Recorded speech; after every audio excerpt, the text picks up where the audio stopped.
wabarakatuh. Selamat siang teman-teman semua. Hari ini saya Nurul Jamila, saya Nabila Ramadan. Ini kami berdua yang akan memandu jalannya obrolan kita pada siang hari ini.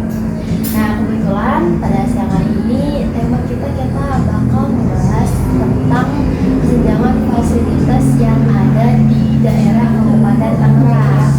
Nah, pada kesempatan kali ini bintang tamu kita kebetulan domisili di Kabupaten Tangerang. Betul.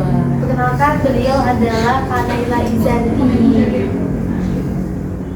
Ya, mungkin dari Kak Naila bisa perkenalan dulu ya, biografinya singkatnya aja kali ya. Kita semua di sini pada tahu nih, makanya umurnya berapa, tempat tinggal apa, statusnya apa, mungkin status ya status nggak dipaksa mengawal ya, pernah tinggal aja. Jadi udah sebutin nama aku Naila Izanti. Aku biasa dipanggil Aca di kampus dari Universitas PDI Jakarta yang ada di Pasar Jukas Lebak Bulus. Oh ya Kak, kebetulan tuh sebenarnya nih beritanya bukan yang baru-baru banget ya. Nah, kita juga sebelumnya udah pernah lihat ya tentang masalah fasilitas gitu yang mungkin nggak semuanya, tapi kayak di daerah-daerah tertentu. Jadi kemarin itu aku kayak sempat lihat berita gitu loh, kayak pas lagi scroll TikTok gitu. Nah, kayak katamu daerah di Kabupaten Tangerang, daerah sih namanya Teluk-Naga. Iya, Teluk-Naga sebenarnya makanya daerah situ ya. Nah, betul banget, pas banget itu ada apa? Iya. Nah, kemarin kita kan sempat jalan-jalan gitu kan. Nah, kita tuh lewat area yang dekat sampingnya tuh bandaran itu. Nah, sebenarnya kita pas melihatnya muncul pertanyaan di pikiran kita, kalau emang nggak apa-apa, kok bisa sih di situ di pinggiran area yang di pinggir bandara itu tuh kayak banyak penduduk sini tuh pada nyuci, kayak beraktivitas gitu, sekali ada itu maka gitu. Iya betul. Dan tuh yang kayak itu nggak apa ya gitu soalnya. Jadi kita lihat di satu yang kita lihat ada ya ibu-ibu dan nyuci di kali. Nah, setelah itu nggak jauh dari situ kita tuh ngelihat ada apa ya, apa lagi di motor. Habis itu kita lihat lagi di tempat lain, tapi masih satu jalur kali itu kan. Kita ngelihat ada kandang ayam yang benar-benar kandang ayamnya tuh di atas kali. Iya, di atas kali sih, cuman di pinggir, tapi arah pembuangannya ke kali gitu. Sebenarnya aku juga sempat nanya sama orang tua aku ya, itu masyarakat yang tinggal di pinggir-pinggir kali itu, kenapa tuh mereka nggak mau buat kayak toilet atau kamar mandi? Karena ada yang mandi di situ juga kan. Maksudnya kayak kenapa sekedar kamar mandi even itu dalam rumah gitu loh, kayak lo nggak bisa bikin kamar mandi atau toilet kotak kecil lah gitu. Kita kan nggak butuh uang banyak untuk buat kamar mandi, tapi ternyata masalahnya itu bukan dari masalah biaya dari mampu atau tidak mampunya si masyarakat tersebut, tapi masalahnya ini adalah mereka nggak bisa asal bangun karena kamar mandi atau toilet itu butuh pembangunan ke bawah. Ya, yang mana tanah tersebut adalah tanah milik wewenang gitu, kayak nggak ada yang punya nih, dan mereka kayak bikin rumahnya itu tanpa izin gitu loh. Jadi mereka nggak bisa buat nambah ke dalam, sedangkan rumahnya itu kalau rumah beton kan pasti udah bikin fondasi di dalam udah banyak ya gitu, dan mereka nggak bisa nambah lagi untuk sepiting atau sebagainya gitu yang berurusan dengan tanah yang di situ seperti itu. Berarti sebenarnya di mereka juga kayak gitu ya, kayak sebenarnya kali itu tuh tempat pembuangan juga untuk kamar mandi yang ada di seberangnya, rumah-rumah yang seberangnya lagi tuh kan kali terus jalan ada rumah sebelah pemukiman lagi. Nah itu pembuangan dari rumah-rumah itu menuju ke kali itu. Jadi Dan orang jadi satu pembuangan gitu ya? Betul, itu satu pembuangan. Anggapannya kalau misalkan di Tangsel tuh kayak kalinya Gintung. Nah, kayak gitu. Pembuangan semuanya kan masuk ke Gintung ya. Lima kamar mandi, itu semuanya di situ. Terus terus aku baru tahu ternyata kayak oke itu yang kan kita mikirnya ya kalau misalnya yang di daerah mereka itu sungainya tuh yang bersih bisa bilang bilang bersih ya bersih banget gitu ya. Cuman kan kalau misalnya kita ngeliat dan ujung-ujungnya lagi sama-samanya lagi gitu ya agak gimana gitu soalnya kan campuran sama sapi juga. Betul. Dan kalau ini rata-rata ya kayak kita ini rata-rata mayoritasnya kebanyakan mereka itu baju gitu ya. Karena kemarin ya gitu ya itu sempat ke wilayah kita juga di sana gitu. Jadi kan memang jalan itu sepanjang kali kan panjang banget gitu kayak. Dan jadi tuh dari ujung sampai ujung gitu rata-rata memang pada nyuci semua. Dan memang aktivitas Jangan beda-beda di situ. Tapi Tapi memang rata-rata aktivitasnya yang memang untuk kayak cuci mandi buang air betul. Terus tuh gini kak kan aku senang juga nih yang bawa ini kayak kan iya kan kita kan karena mayoritas muslim gitu ya. Terus apa itu kan berarti kalau kita nyangkut masalah mencuci kali itu kan kamu ya ayamnya kan tidak suci gitu. Dan baju yang dicuci itu kan apa namanya dipakai lagi tuh buat sholat, buat beribadah gitu. Kan dia taunya kan kita setahu kita ini ya namanya sholat itu kan pakaian harus rapi, harus bersih, wangi gitu, namanya menghadap Tuhan kan. Jadi kayak benar-benar harus sepintar lah gitu. Nah terus tanggapan kakak gitu gimana itu misalnya pakaiannya yang dicuci pakai air itu gitu. Mungkin untuk dari pandangan aku tuh ya, untuk ini pakaiannya kira-kira suci atau enggak nih, akhirnya kira-kira suci atau enggak nih gitu. Aku nggak bisa memberikan hukum secara saklek gitu buat kondisi air tersebut atau kondisi baju tersebut gitu. Karena balik lagi, aku juga nggak ngerasain apa yang mereka rasain, dan aku juga nggak mencium apa yang mereka cium. Paham ya? Misalnya kan kalau misalnya air yang suci dan suci itu kan yang nggak ada baunya, yang nggak ada rasanya, yang nggak ada warnanya gitu. Ada misalkan yang berwarna tapi warnanya tuh emang alami gitu. Kayak misalnya contoh air dari danau, dia warnanya hijau, tapi kan emang warna alaminya hijau karena ada apa? Misalkan dari unsur-unsur alami yang mencampur seperti laut, kan ada rasanya asin, tapi kan emang udah alami dari sana gitu kan. Dan aku nggak tahu nih kalau air yang di sungai yang di situ itu tuh rasa dan warnanya aslikah atau dibuat oleh masyarakat itu sendiri. Tapi selama air itu mengalir, mungkin air itu bisa dibilang suci ya, karena terus mengalir. Tapi kalau misalnya kita lihat secara kayak sekilas gitu, air itu nggak ngalir, kita ngeliatnya ya nggak, soalnya kan emang dikit banget ya. Nah dari yang kalian lihat, kalian pernah datang ke sana juga. Dari yang kalian lihat itu kan pasti kalian kayak ini airnya ngalir biar sih, toh nggak banyak juga, iya kan? Airnya tuh dikit gitu. Buat mandi tuh kayaknya, aduh masih nempel nggak sih ininya kotorannya gitu. Nah jadi aku tuh nggak bisa juga ngasih hukum yang saklek. Dan aku cuma bisa ngasih ciri-ciri air yang bagus itu kayak gimana, ciri-ciri air yang suci itu kayak gimana gitu. Tapi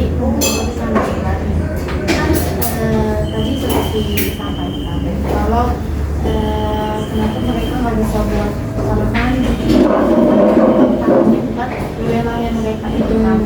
Tapi kira-kira dengan mereka mensucikan diri di kali tersebut, apakah itu bisa diwajarkan atau bisa dimaklumi lah, karena nggak ada opsi lain nih buat untuk mensucikan diri lagi. betul ya, mungkin itu ya, karena mereka nggak ada opsi lagi buat mandi atau mencuci dan lain sebagainya. Kurang manis Jadi aja mandi kayaknya. wajib ya kan, yang perempuan juga pasti ada yang mandi wajib, laki-laki pasti ada mandi wajib. Yang mana harus dengan air yang banyak, air yang cukup, dan air yang bersih gitu kan. Aku juga nggak tahu soalnya aku kan ada cerita dari temen aku. Yang mana temen aku ini punya saudara yang tinggal di daerah situ, bener-bener daerah situnya gitu. Di sekitaran kali. Yang di pinggir kali yang dekat bandaranya ini. Terus sama aku bilang, ayo kita ke rumahnya Naila aja yuk gitu. Buat air kecil, buat mandi gitu. Soalnya di sini nggak bisa, harus ke kali gitu kan. Dan dia nggak biasa kan juga karena lagi cuma main sama saudara aja gitu. Dan kayak gitu karena nggak ada, bener-bener nggak ada, tangan-tangan itu nggak punya. Jadi misalkan kayak kita mau numpang ke tetangga ini bayar misalnya sebulan sekali, tapi ternyata tangannya nggak punya juga gitu. Mungkin kecuali harus bergerak gitu atau gimana. Cuma kan pasti ada rasa nggak enak kalau misalnya kita setiap hari atau setiap sebulan sekali pun kayak nggak enak gitu kan kalau sering. Tapi kira-kira menurut Kak Naila itu bisa dimaklumi Nggak bisa, harusnya dari pihak yang berwenang harus memastikan gitu bahwa fasilitas di daerah tersebut itu memenuhi untuk masyarakat tersebut, betul kan? Nah kita bilang kasus misalnya tadi lagi diisi kan misalnya awalnya pakaian kita juga di sini tapi dicuci di situ. Nah kita kan nggak tahu ada najis yang atau enggak air tersebut itu, tapi misalkan ada setelah dijemur pakaian itu kan kering, apa pakaian kita itu perlu disucikan atau gimana? Mungkin itu kembali ke keyakinan masing-masing ya. Misalnya dia meyakini bahwa pakaiannya itu udah suci, karena misalkan dia ngerasanya oh nggak ada bau yang berubah dari pakaian aku, terus aku lihat juga bersih-bersih aja pakaiannya gitu. Jadi mereka mungkin meyakini bahwa pakaian itu udah suci, udah bersih dan layak untuk dipakai beribadah. Kalau yang kita lihat lagi sebenarnya apa sih jenis-jenis air yang sudah disucikan itu kan ada 7 jenis air kan. Ada air hujan, terus yang kedua ada air sungai, air danau, air laut, air mata air, dan air embun, dan air salju, air sumur juga. Gimana air dari kali itu nggak masuk sih? Nah sebenarnya kalau misalnya kita mau ini air yang dari kali ini sebenarnya masih nggak sih ke air musim mensucikan ini. Kalau dibilang misalnya dia muncul dari mata air, mungkin bisa ya. Kalau muncul dari mata air, atau misalkan dia aliran dari sungai. Jadi sebenarnya sungai-sungai atau kali-kali yang ada di Tangerang itu sebenarnya alirannya dari sungai yang namanya Sungai Terbesar di Tangerang. Kalau misalnya di Jakarta kan aliran dari Sungai Ciliwung, sungai yang terbesar di Jakarta. Nah kalau ini aliran dari Sungai Cisadane, sungai terbesar di Tangerang gitu. Jadi semuanya berputar di situ, kayak mengalir bahkan dialiri itu semua terlihat. Cuma itu kan misalkan kan dia jatuh di sungai ya biasanya. Apakah ada kata tertentu kak kalau misalnya suatu zat atau suatu kan itu zat ya yang mensucikan itu ya. Nah apakah ada kata tertentu kalau dia itu pasti memiliki air yang suci yang disucikan Ukuran kadar airnya ya, kayak harus berapa liter gitu. tapi kan kita bahasnya masalah air yang ada di sungai gitu. Karena kan kalau kita melihat dari apa sih wilayahnya yang kita ada yang kesehatannya gitu dan ada limbah-limbah yang dari seberang gitu kan itu kan limbahnya pada taruh di kali semua gitu. Nah berdasarkan dari sebutnya ada sampah yang masih mengalir Yang bercampur sama air tersebut apakah lebih banyak zat yang mengganggunya atau airnya apakah ada istilahnya gitu bisa ya sih yang bisa masih nempel buat bisa disucikan gitu. Sebenarnya cukup gampang ya, namanya Islam itu kan pasti memudahkan. Jadi sebenarnya cuma biar enggak jangan sampai baunya berubah, tadi yang aku bilang jangan sampai rasanya berubah, jangan sampai warnanya berubah, itu aja sebenarnya kak. kalau misalkan dari ketiga itu ada salah satu yang berubah, itu udah najis. Contoh misalkan ada satu bak ember, kita masukin setetes darah.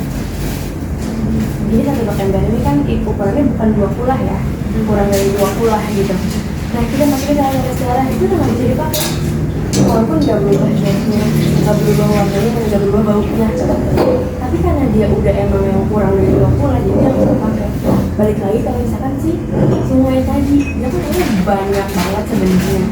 Tapi yang kita lihat warnanya udah berubah jadi coklat, dan kita nggak tahu itu warna asli dari si airnya atau warna dari limbah ini. Bahkan kalau warna asli kan berarti dari si tanah, dari si air. Kita nggak tahu itu warnanya berubah dari apanya. Pertama kita nggak tahunya. Kedua, betul aku juga nggak pernah nyium baunya tuh ada atau enggak gitu. Entah itu jadi wangi karena sabun atau apa ya, aku nggak tahu. Yang ketiga, aku juga nggak pernah ngerasain rasanya. Jadi mungkin untuk tahu dengan mutlak gitu kayak ini airnya bener atau enggak sih, kita survei, kita ambil airnya, kita lihat dari di situ ya bau atau enggak. Tapi kebanyakan air-air kayak gitu tuh pernah nggak sih lihat kayak cuma butek di bawah aja pas diambil tuh ternyata bersih.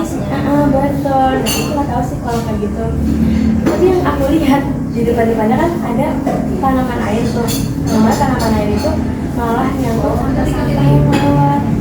Jadi numpuk di situ sampingnya orang yang lagi berkegiatan, dia entah itu nyuci, entah itu mandi atau lain sebagainya. Kita itu aku nggak tahu lagi dari mereka. Tapi bisa kalau ternyata mereka tuh meyakini kalau bajunya itu terkena najis, karena dia lihat dari bau atau dia airnya. Nah, kalau mereka untuk membuktikan itu gimana? Apakah harus dicuci di air bersih kembali? Betul. Kalau misalnya mereka yakin bajunya itu kalau bersih nih dicuci di situ atau masih najis, kan terkena najis. Karena yang kita lihat di ada tempat pembuangan air juga di situ kan, dan air besar atau air kecil. Nah itu misalnya mereka meyakini itu dan mereka, aduh kayaknya nggak bagus deh, aduh kayaknya nggak bersih deh. Itu mereka harus mencuci di dalam air bersih, dan air benar-benar bersih. Kita nggak tahu di dalam kali itu apa. Tapi kita pernah lihat nih ada orang yang misalnya lagi buang air lah. Nah, kan aliran kalinya bukan kayak aliran yang deras gitu kan? Bukan. Ternyata kalau ada yang nyangkut di baju kita itu adalah apa? Kotoran entah itu hewan, entah itu manusia atau apa. Apakah itu tetap sama dibersihkan dengan dicuci ulang saja, atau ada cara lain, atau emang dia ada porsinya masing-masing? Dicuci ulang aja ya kayaknya, soalnya kalau misalkan di kali itu ada beberapa orang yang buang air kecil, buang air besar, ada kotoran binatang, itu kan pasti lewat ya. Jadi caranya kayak, oh ini gimana, ini udah bercampur nih mereka. Tapi kan air setelahnya enggak. Ada misalkan setelahnya lagi ada lagi. Jadi yang bagian ini di sini lagi, yang bagian depan misalnya ada lagi ternyata. Kita nunggu yang lewat dulu, nanti baru bisa lagi. Karena ya itu mengalir mereka. Nah, gini Kak, kan kalau masalah Bali ya, karena mereka itu saya sekarang suka dengannya kalau misalnya suatu komunitas atau suatu individu kayak area kecilnya itu sudah terbiasa dengan bau tertentu. Oh iya betul. Contoh misal kayak kita kan bukan orang yang biasa tinggal di daerah kecil atau misalnya.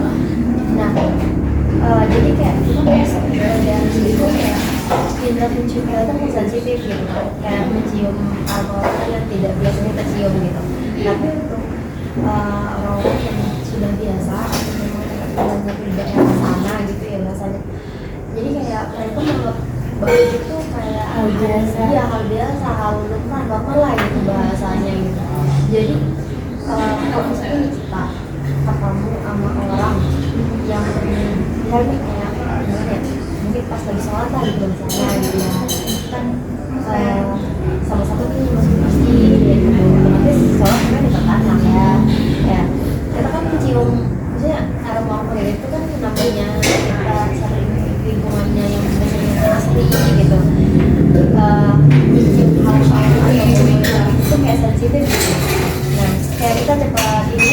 ngerasanya gitu. Nah kita ngerasa cuman namanya mereka udah normal sama bau yang kayak gitu, jadi kan kayak terkenal itu normal tapi nggak normal di kita. Nah itu gimana tuh kak? Sebenarnya kak kita bicaranya karena tadi kan kata kak yang itu kalau misalnya udah baunya gitu, terus warnanya juga sama lezatnya gitu. Nah kalau saya sama-sama itu kan dari Indonesia. Nah kalau misalnya kita yang tahu gitu, kita yang tahu mereka enggak gitu. Terus itu gimana ya kak? Dia itu diajarnya kak atau menurut keyakinannya dia aja bagaimana gitu? Mungkin kalau misalkan bau enggak yang najis, kita kan tahu bau najis kayak gimana ya. Kalau misalkan bau kotoran hewan atau kotoran manusia gitu, kita sendiri pun tahu baunya najis. Mungkin kalau misalkan bukan bau itu, kayak cuma sekedar bau badan yang nggak hilang karena emang yang nggak bersih atau cara bersihnya nggak benar gitu, mungkin itu bisa dimaklum ya, kayak itu nggak najis gitu kan. Tapi kalau yang mencium itu ada bau kotoran dan mereka nggak nyadar, itu bisa dibilang aja ya, bisa dikasih tahu gitu kayak kayaknya ini deh gitu, ada sesuatu yang beda gitu kan, kayaknya kamu nyucinya masih belum benar ya gitu. Misalnya kita tahu dia tuh ternyata tinggalnya di daerah-daerah seperti itu gitu. Dan fun fact sih, jangan angkat doa. Nah, dan ada fakta juga kayak sebelum bandara diperluas, mereka kan waktu zamannya zamannya Pak Jokowi ya, itu ada perluasan bandara yang khusus sebagian daerah Kosambi dan Tenaga gitu. Nah itu dulu itu banyak banget kak, banyak banget orang-orang yang kayak gitu di gede-gede daerah Kabupaten Tangerang itu kan dipinggirnya sama kali gitu. Nah itu semuanya bahkan dulu tuh zaman dulu saya kecil tuh kayak saya melihat dia ada kandang babi, kandang anjing gitu. Jadi kayak mau bener-bener nyatu di situ. Yang saya bingung gimana kalau misalnya anjingnya nyebur tapi ya kan kita kan masih mikirnya gitu ya, karena waktu kecil taunya ya itu tuh najis gitu kan, kita nggak tahu entah air yang mengalir itu bisa menghilangkan najis tersebut atau gimana gitu, kita nggak tahu jelasnya gimana. Itu sampai sekarang itu dulu, mungkin sekarang saya mikirnya mungkin udah lumayan ya karena emang udah ada teknologi juga, tapi untuk sejaman era kayak sekarang tuh kayak masih aduh kok masih kayak gitu sih gitu kan. Sekarang kan udah modern banget nih, tapi sama dulu percaya kan lebih parah lagi kak daripada berarti sekarang lebih better gitu ya. betul masih better kayak dibanding zaman dulu. Padahal kita ngerasanya ini ya udah kayak gitu. Alhamdulillahnya cuma warga situ aja.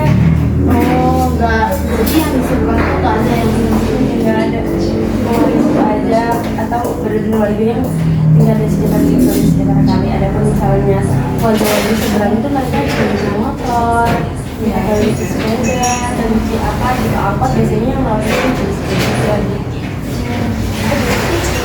Tadi kata yang di pinggiran kali itu dia memang nggak ada vaksin yang bersih ya. Kita nggak ada, Betul nggak ada. PDAM gitu saja ya, PDAM. Harusnya emang dari yang menang ya, yang memberantas semua itu. Memberantas yang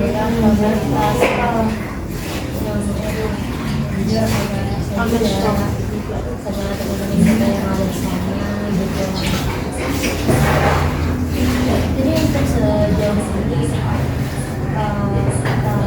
dari perkataan apakah ada informasi untuk permasalahan waktu di daerah situ harusnya juga masalah air ya kan gitu. Untuk masalah air sih aku lihat sejauh ini nggak ada ya. Tapi untuk masalah infrastruktur jalan itu ada dan selalu berkelanjutan. Jadi misalnya contohnya, nah yang berkelanjutan ini yang menurut aku jelek. Karena misalnya kan jalan itu kan ada dua ya, Iya, kanan kiri gitu, yang kanan rusak, yang kiri gitu. Kita jalan yang kiri bener yang kanan kan. Nanti kan kalau kita udah sering banget ke jalan yang kiri, ada kita bisa pas yang kanan bener. Jadi kayak lubang aja nggak? nutup lubang kali lubang gitu kan jadinya. Itu dia yang jelek gitu. Aku kayak kenapa gitu harus pakai bahan-bahan yang selalu berkualitas. jadi gitu daripada untuk mereka fasilitas yang harusnya lebih daripada kayak pengaliran pas ini Kak, kan kalau misalnya lagi musim itu kan kayak merah gitu kan. Nah ini kan musim ini kan musim panas, jadi panas banget lagi kemarau gitu. Nah kalau misalnya lagi musim kemarau gitu ya, itu kan kayak sungai kayak gitu kan pada surut gitu. Nah kemudian cara mereka ini, misalnya kan kalau misalnya air semakin surut, otomatis kadar airnya tuh makin sedikit gitu ya. Itu cara kan mereka pada mandi di situ semua, kayak mandi itu semua, kayak bersih di situ semua. Nah itu gimana cara mereka melakukan? Mungkin kita lebih khususnya di bagian ibadah ya. Iya, untuk mandi sehari-hari mungkin mereka bisa apalin kita pakai apa gitu. Tapi untuk ibadah kan kita nggak bisa dong pakai sembarang alat gitu untuk membersihkan tubuh ya. Nah kebetulan dalam Islam itu ada rukhsah. Misal kalau zaman dulu itu kan kalau misalkan nggak ada air kita bisa adanya pakai batu, atau misalnya nggak bisa kena air lagi sakit bisa pakai tanah gitu kan, dengan 3 batu atau batu yang punya 3 ujung gitu, jadi kan segitiga gitu. oh yang punya Ujungnya 3 kayak gini. tapi nggak harus bentuknya segitiga gitu. Kalau misalkan punya 1 batu harus yang segitiga atau punya ujung-ujung yang tajam-tajam gitu terpisah gitu loh. Kan kalau bulat nggak bisa kan. Soalnya kita bakal urusin aja pakai itu. Oh, jadi diharuskan bentukannya harus segitiga. Yang punya sudut gitu Iya, ya. sudut lah bahasanya. Kalau segi 4 boleh nggak? Boleh, boleh punya sudut. Prisma boleh? Boleh. Oh boleh. Masalah Berarti nggak harus 3 sudut gitu. Yang Yang penting bersudut aja bersudut gitu. yang penting itu Tapi kalau misalnya sudutnya cuma 1, nggak bisa. kalau aku kan minimal 3. Kalau abstrak nggak bisa kak, soalnya coba kita bayangin pakai logikanya ya. Misalnya kita buang air besar, kan harus pakai 3 batu tadi. 3 batu itu kan yang bulat ya, 1 kali, 2 kali, 3 kali. Coba kalau abstrak, 1 mau kemana nih? Contohnya. Kalau ada sudutnya kan, sudut yang ini belum kena, sudut yang ini belum kena, gitu. Iya. Kalau Asa kan kayak bingung ini nanti kita kemana, sebutnya mana gitu. Kayak gitu. Dan itu pun hanya kotoran-kotoran yang padat ya. Kalau yang cair misalnya, maaf, mungkin kalau buang air besar bisa ya kan emang cair ya. Tapi kalau misalkan buang air besar tapi air, itu nggak bisa harus pakai air. Mau nggak mau, misalkan mereka malu ya, misalkan kita berkaca sama tadi warga tenaga tadi, misalkan nggak ada air dan warga-warga sekitar pun susah gitu. Mereka mau nggak mau menggunakan batu dan suci atau menggunakan karung untuk wudhu misalnya, untuk bertayamum gitu. Karena misalnya nggak ada air gitu, tapi kabar baiknya tetangga mereka, tangga depan mereka itu kan pasti sudah punya kamar mandi yang pakai air pom. Gitu. Dan konsepnya mereka juga di situ ada pondok pesantren. Oh, dekat apa kali itu? Jadi jurusan kali gitu Pak? Oh iya. Tapi ada masuk ke dalam. Masuk ke dalamnya. Tapi gimana mereka? Mungkin dari pihak pesantren ada pakai air pom ya. Tapi kalau itu mungkin dari pihak pondok pesantren namanya itu kan lembaga pendidikan lembaga masyarakat juga yang bisa membantu, atau ada masjid yang bisa membantu gitu. Kekurangan air dari masyarakat sekitar. Jadi kayak air surut berarti misalnya apa perusahaan air gitu. Berarti mereka boleh tayamum gitu bahasanya. Oh misalnya masih bisa boleh. Jadi saya boleh ada air, tapi ada nggak jaraknya? Jarak antara kita mendapat air itu ternyata jauh. Kalau sampai berhari-hari sih itu baru boleh tayamum. Jadi kayak sekitar berapa kilo masih baru boleh tayamum. Tapi kalau misalnya kita di sini nggak ada air, itu kita ada air ya nggak boleh tayamum itu atas masih ada air. Kadang misalnya kamu udah tayamum nih kan, kamu nggak mau air, kamu tayamum. Tiba-tiba temen kamu bawa air, batal tayamumnya. Oh, Harus udah sama air itu air yang sudah dalam suci kan ya, bukan tiba-tiba bawa air teh terus ada enggak. Kalau bawa air teh nggak bisa. Iya iya. tapi ya mbak, kalau musik itu juga yang sebentar itu. Makanya cuaca sekarang udah abstrak ya aturannya. Kadang hujan, Nggak kayak zaman dulu kan kayak bulan segini sampai sebulan segini hujan yang ada bersihnya gitu kan. Kalau bulan segini sampai bulan segini kemarau. Sekarang tuh udah nggak tentu ya.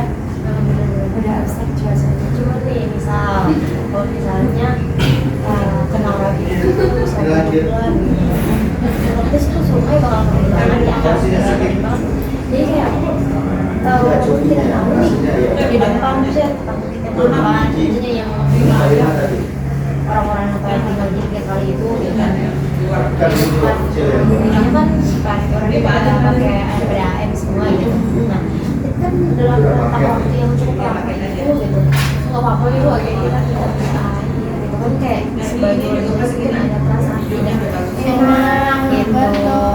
Ini kan balik lagi ke yang pembangunan RW, lurah, bagaimana cara mereka mengayomi itu semua gitu. Apakah mereka mau kayak minta tolong sama masyarakat sekitar kayak tolong ini warga ini gitu kan. Jadi masyarakat sekitar kayak aduh nggak gratis dong, ya kan pasti kayak gitu kan. Karena air juga bayar ya gitu. Dan tapi kita balik lagi ke yang pembangunan tadi, entah dari pihak lurah, RT, tahu bahkan wali kotanya. Karena mau nggak mau walaupun mereka tidak membangun rumah di tempat yang seharusnya, tapi mereka juga harus masyarakat itu. Tapi kayak kalau selama mereka di sini apakah ada isu-isu terkait kayak kalau digeser gimana soalnya kan yang itu rata-rata kayak gimana ya kita melihatnya kita kasihan juga apakah dari pihak wali kota itu tidak ada keinginan membuat daerah sendiri gitu layak lagi Isu itu ada kan? Dari isu perbaikan dia tuh bersifat ini kak infrastruktur yang dekat pik dekat Ancol. Gimana caranya masyarakat itu dapat akses mudah ke sana gitu. Oke.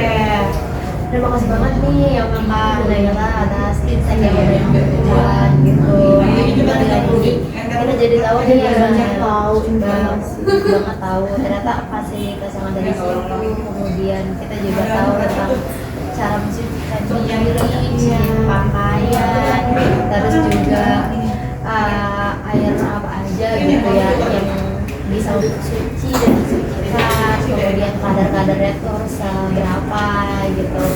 Nah mungkin sampai sini kali ya obrolan kita pada hari ini guys.